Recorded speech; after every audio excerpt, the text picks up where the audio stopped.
Okay. Okay. So now we move forward to, there was definitely, it went viral online. AOC made a couple snarky tweets about how rude you both were, right? To dare to question her at a public town meeting. And instead of, what I noticed was typical things. Now, remember, as you know, maybe know a little bit about my background, I came forward about Joe Biden because I worked for him in the US Senate. And in 1993, he sexually assaulted me.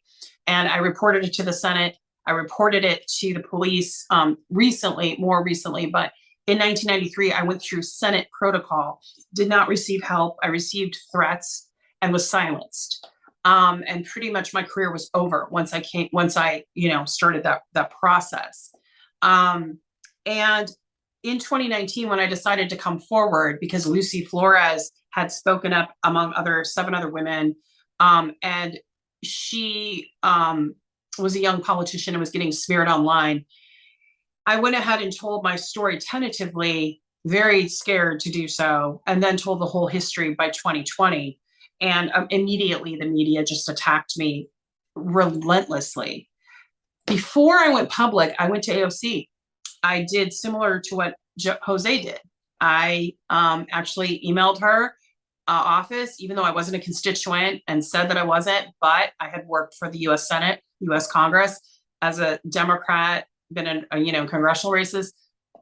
Silence. She started out, she was one of the only politicians that mentioned my allegations during the presidential campaign. But as soon as Joe Biden was the candidate, she then did a word salad about my history with him, never called me, never contacted me. I had several people reach out for me. I tried every which way to Sunday to reach AOC and Bernie Sanders and Diane Feinstein and, as a matter of fact, Kamala Harris. No one responded to me. And it wasn't like I was some Yahoo from the internet, right? I was a person that worked on the Hill extensively and had been part of the Democratic Party extensively. And they subbed me because I was inconvenient and the Trump derangement syndrome that, of course, was going on. So flash forward to now, I've been smeared. In fact, today there was another hit piece about me saying that my story was debunked, which it never has been, because lo and behold, Joe Biden has never even been investigated. So I want to talk about, first of all, if you could talk about her response publicly in her tweets. And then also today, Erin Mate shot back at her Instagram. And Reef, if you could throw up that Instagram thing that she put about you all. And the reason I wanted to bring all this up is I wanted you all to have a point of reference, why I feel strongly about coming forward about AOC. This is the most important thing, as Jose said, is that we're facing nuclear annihilation. So Reith, can you put up that Instagram? You got it. Okay. So Reith, could you go ahead and read it out loud?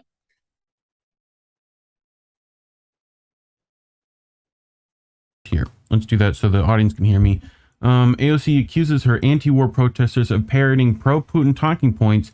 She has nothing to say about Biden's rejection of diplomacy, nor explains how the squad approved billions of dollars in weapons will help end the war. She instead invokes Ukraine's self-determination. End quote. Okay, so Jose, start with you, and then Kynan, what is your response to her calling you Putin puppets? It's true, actually, people were going through my personal Reddit account, and they found a post where 2 years ago I posted for a language exchange. There's like an R for R language. I was like, hey, if somebody can teach me Russian. And I'm proud to say I know like 6 phrases in Russian. So, ya говорите по-русски. And, so yeah. I guess that's enough for Putin to want to pay me in rubles. But no, the thing about being called a Putin puppet just shows she has nothing. it really just shows her impotence. She doesn't know what she's talking about, first of all. To be called like a Putin puppet and to have Putin talking points already says you're not even going to bother to think about what we say because you're X or you're Y. And, you know, I think if you think about the time from Wednesday, right, to today, she didn't say anything about it. The only thing she put out was that we were speaking over a deaf constituent, and then she deflected to something else that happened in the town hall where somebody said, you know, oh, well, you know, you have $27 million. And she said, oh, isn't that ridiculous, guys? Ha, that town hall was so silly. And then you see the fact that today she put out a statement. It's because I think somebody told her at first, hey, listen, don't address it. Now somebody said, okay, you got to address it because she's getting her butt kicked. And she put out this stupid statement where she's basically just saying, well, we're right-wing Trumpers, you know, we're Larouche cult members. It's these are words that kind of get people to tune out and be like, oh, okay, that's what that was. Got it. You know, right. I don't even care what they say. But I think as Aaron Matei said in the thread, it's not about individuals. Okay. It's about what we said that matters. It doesn't matter who we are. Okay. Yeah. I don't care the biggest Trump supporter, okay, said the same things I said. The point still stands. You know, you said you were anti-war. Here you are mobilizing and sending money to Ukrainian Nazis, okay? And does she even know about the Maidan coup? I don't know. Right. Aaron Matei also brought that up too. And my response was like, I made this whole Twitter thread talking about like all the work I've done in the last few years. I fought against the Russian hoax. I got people like William Binney, who was, you know, the former technical director of the National Security Agency, him and Kirk Wiebe, Ray McGovern. They've all done AMAs that I asked them to do to kind of get the word out. And we've been censored. I've made videos before, okay, talking about how the United States has funded neo-Nazis in Ukraine, how Joe Biden himself has shaken hands with Oleg Tyahnybok, the leader of the Svoboda political party. I've always been consistent. It's just that people don't understand nuance. It's to say like, oh, well, you did this once, well, then therefore that's it. And I'll just say this, you know, I've been scrutinized publicly, my Twitter, all of my tweets since 2014 when I started the Twitter account to follow my favorite YouTubers at the time. Okay, I wasn't political. Oh, and then somebody on Reddit was like analyzing all my posts that I posted like 4 years ago about playing Magic the Gathering. They said, this is an elaborate psyop that was started 4 years ago. Okay, there's no way this person appears to be normal and then starts talking Putin propaganda. This was all, I was like, no, I just like Magic the Gathering and I'm Beethoven. And I also think that, you know, the Ukrainian war is bullshit. Talk about conspiracy theories. Yeah. Kind of, you know what, I wanted you to pipe in because I think I saw a photo of you online where they were saying, why is he playing music or classical music? Did you see that, Kynan?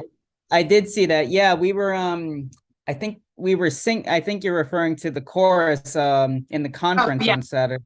Yeah, right. Jose and I were a part of it, you know, and I mean, Jose can speak about this more. I mean, we've both really been involved in singing in choruses. We come from that background because the nature of music can be political as well. It can unite people from all different kinds of backgrounds, you know, people that have different beliefs, and you get a higher one, I think. So Putin's your choral society, right? Yeah, right. Yeah, right. And I also want to address one other thing. I mean, AOC had said that, you know, we were talking over a deaf constituent. I mean, that's completely bogus. There was an email that was actually written that the moderator, you know, asked, and who knows if they were deaf or not, but they're making it out to be like, you know, we were speaking over some deaf constituent, which I don't even think that really makes sense if you really think about it, you know? So, I mean, it's a complete lie. And the fact that they're labeling us as Russian propagandists, it's disgraceful. You know, they're acting like we can't think for ourselves. We can't come to our own conclusions. Well, you know, I mean, I empathize with you because when I came forward, the first thing they called me, Edric Isaac Jovier from The Atlantic, called me a Russian asset, a Russian agent. Then I was called all kinds of things. Then there was a whole Reddit thread about if I was a time traveling honey trap or something like that, Russian agent. And from when I was in my 20s, it's bizarre. And then you know, to add to that, of course, you know, I've been attacked over and over again. And New York Times said that when they were investigating my story, the reporter said that the first response she got from the Joe Biden's campaign was simply to fax to them my position about Russia that I had written on a blog. And I was writing a novel, by the way, but they took pieces out of it and decided that I was a, you know, a Putin puppet, if you will.